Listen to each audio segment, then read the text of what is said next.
여러분 이제 기억하실지 모르지만 윤희숙 전 그 KDI 교수 국회의원 했다가 이제 사표를 내고 관뒀습니다. 그 윤희숙 교수가 쓴 정책의 배신을 제가 여러분과 함께 한 6, 7회에 걸쳐서 읽은 적이 있습니다. 한 1년 전에. 근데 오늘은 윤희숙 교수가 쓴 정치의 배신이란 책이 있습니다. 거기에 이제 서초동과 광화문 사이 그 서문을 한번 읽어보겠습니다. 저는 지금 여러분과 윤희숙 교수가 쓴 정치의 배신을 같이 읽고 있습니다. 저 혼자 읽으면 한나절 17시간에 마칠 수 있는 230페이지짜리 부담없는 아담한 분량입니다. 이게 책이 16,000원인데 여러분 한번 사서 꼭 읽어보십시오. 제가 강력하게 추천을 드립니다.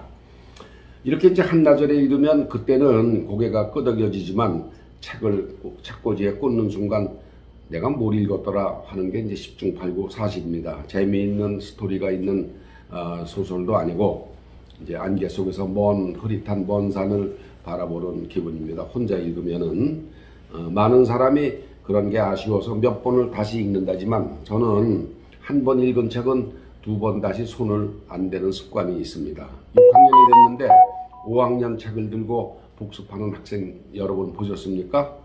모르면 그냥 모르는 대로 넘어가는 거죠. 하지만 이제 이렇게 여러분과 음미하며 차분히 읽으니까 이것도 참 색다르고 좋습니다. 속독을 넘어 거의 남독 수준은 제가 책 읽는 버릇까지야 고쳐지지 않겠지만 남의 글을 해석하며 읽는다는 건 또 새로운 경험입니다. 여러분, 오늘의 글 제목에서 보시는 서초동은 제 생각에 희대의 사기꾼이고 뻔뻔한 조국을 두 눈 꽉 감고 조국 수호를 외치는 사람들의 모임 장소입니다.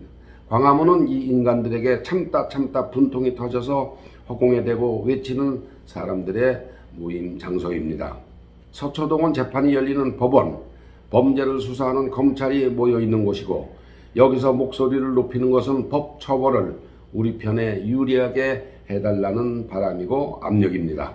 반면 광화문은 누구도 귀 기울여 들어주지 않는 열린 광장입니다. 하늘에 대고 허공에 대고 하는 외침입니다.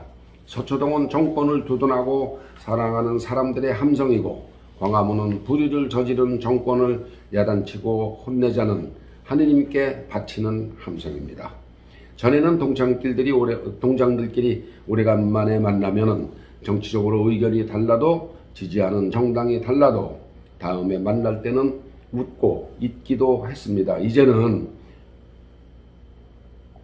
서로 부딪힐 만한 눈치만 보이면 아예 만남을 피하거나 만나도 입을 다물게 되어버렸습니다. 아니면 멀리 떨어져 앉아버립니다.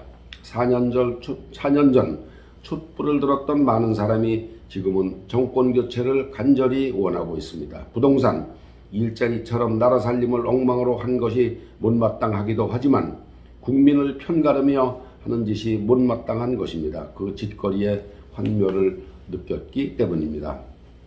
저자의 생각이 아닌 책 읽는 제 생각입니다. 국민 편가르기는 김대중 전 대통령이 호남 푸대접론을 꺼내면서 시작이 돼서 노무현 전 대통령이 부채질을 했고 문재인 대통령이 장작을 쌓고 기름을 부었습니다. 김대중은 5%, 노무현은 15%, 문재인은 건물을 홀라당 태우다 못해 붕괴시킨 80%의 책임이 있습니다. 김대중 씨가 불씨를 지폈다면 노무현은 부채질을 했고 문재인은 장작과 석유를 갖다 부은 인간입니다. 물론 그 시대를 살며 여기에 동조한 정치인들도 공동 방화범입니다. 다시 책으로 돌아가겠습니다. 나라 살림, 즉 정책 실패를 비판하는 것은 무능을 야단치는 것이고 정치를 비판하는 것은 옳고 그름에 대한 우리 내면의 감각이 소리치는 것입니다. 갓난아기도 서너 살 나이도 나름의 옳고 그름, 싫고 좋음이 있습니다. 바로 이런 자연스러운 반응입니다. 내면의 감각이 작동하는 것입니다. 전쟁, 산업화, 민주화, 두 차례의 경제 위기를 거치며 국민의 가슴속에 자리 잡은 자부심과 애정, 공동체 의식, 연대감을 적폐로 부르고 자랑스레 대깨문을 자처해가며 이를 조롱하는 그런 상황이 안타까운 것입니다. 이 안타까움이 정치 비판입니다. 문재인 대통령은 하나로 모아진 국민의 뜻은 검찰개혁이 시급하고 절실하다 이렇게 말을 하며 지지층만을 쳐다보았습니다. 그것만의 국민의 뜻이라는 겁니다. 내 눈엔 이것밖엔 안 보여 라고 선언을 한 것이나 마찬가지입니다. 이것은 5,500만의 대통령이 아닌 우리 편을 지지하는 사람들만은 대통령이 되겠다는 것과 똑같습니다. 우리 편이 아닌 국민은 국민으로 취급하지 않겠다는 것입니다.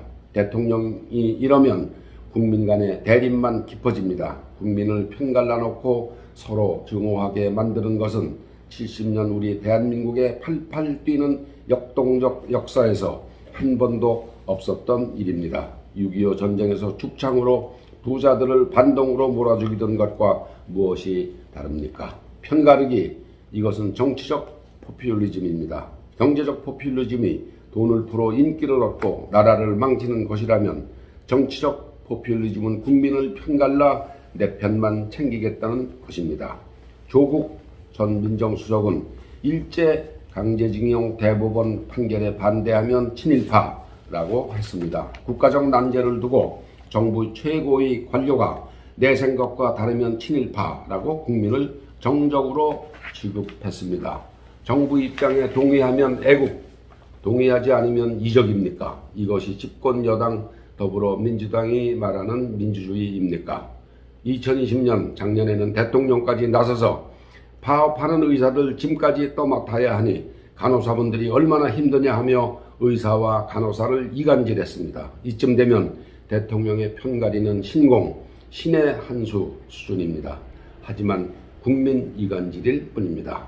임대인과 임차인도 갈랐습니다. 돈 있고 재산이 있는 임대인은 적, 새들어 사는 사람은 내 편이라는 겁니다. 임차인을 선거 때 자기를 찍어줄 표밭으로 본 겁니다. 광화문 집회가 코로나를 막는 정부 노력과 마찰을 일으키기는 했습니다만 그렇다고 몽땅 감옥에 집어넣어야 할 일은 결코 아닙니다. 이 광화문 집회 참가자들이 대통령 비서실장 말대로 살인자가 맞습니까? 비서주제 중불나게 나서서 국민을 살인자라고 합니까? 대통령과 한마음 한뜻이 아니고서는 있을 수 없는 발언입니다. 오늘 제가 책을 잘 읽었는지 저자의 뜻을 잘 헤아렸는지 궁금합니다. 감사합니다.